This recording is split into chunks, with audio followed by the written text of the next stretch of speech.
Na iproklama ng panalo ang ilan sa mga pinakabatang kumandidato. Pawang mga anak din sila ng mga politiko. Ayon sa isang eksperto, ang pagpili ng batang pinuno ay posibleng refleksyon ng pagnanais ng mga Pilipinong magkaroon ng bagong sistema sa politika. Makibalita tayo kay Jet Arceliana ng GMA Dagupan. Matunog ang pangalan ni Migs Villafuerte, hindi lang dahil galing siya sa isang kilalang political clan, kundi dahil isa siya sa mga pinakabatang tumakbo para sa pagkagobernador sa kasaysayan ng Pilipinas. Sa edad na 24, sumabak siya sa gubernatorial race sa Camarines Sur. Pinakamahigpit niyang katunggali ang kanyang mismong lolo na si Congressman Luis Villafuerte.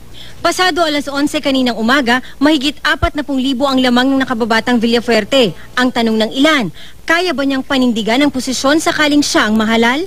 Unang-una po ako naniniwala na sa pagiging gobernador, wala po yan sa edad. Maaasahan po ninyo na ang tiwala at suporta po na yan aking ibabalik sa sincero at malinis na pagserbisyo sa probinsya ng Camarines Sur. Kampante rin ng 24 na taong gulang na mayor-elect ng Bugalyon, Pangasinan na si Jamuel Espino. Magagampanan daw niya ang kanyang tungkulin kahit pa siyang pinakabatang uupong alkalde sa kasaysayan ng Pangasinan. Hindi naman na kailangan ng age. Gusto ko lang talagang magserbisyo. Hindi naman namin po kinukuha yung posisyon para sa kapangyarihan o ano man.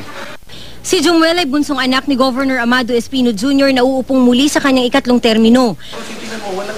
24 na taong gulang din si Jolo Revilla, ang naiproklamang bagong vice-gobernador ng Cavite. Parehong nasa politika ang kanyang mga magulang na si Senator Bong Revilla Jr. at Congresswoman Lani Mercado.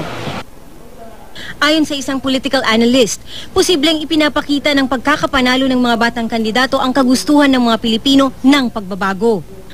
Political culture is ang Pilipino daghan gusto sa bag-o kay ang mga batanon they don't stick to status quo.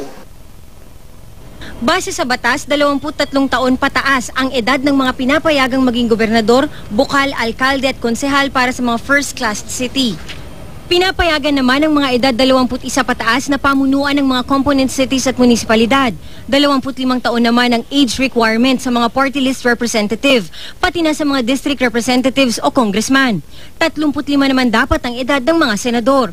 Habang 40 taon ang minimum age requirement ng mga gustong maging presidente at vice-presidente ng bansa.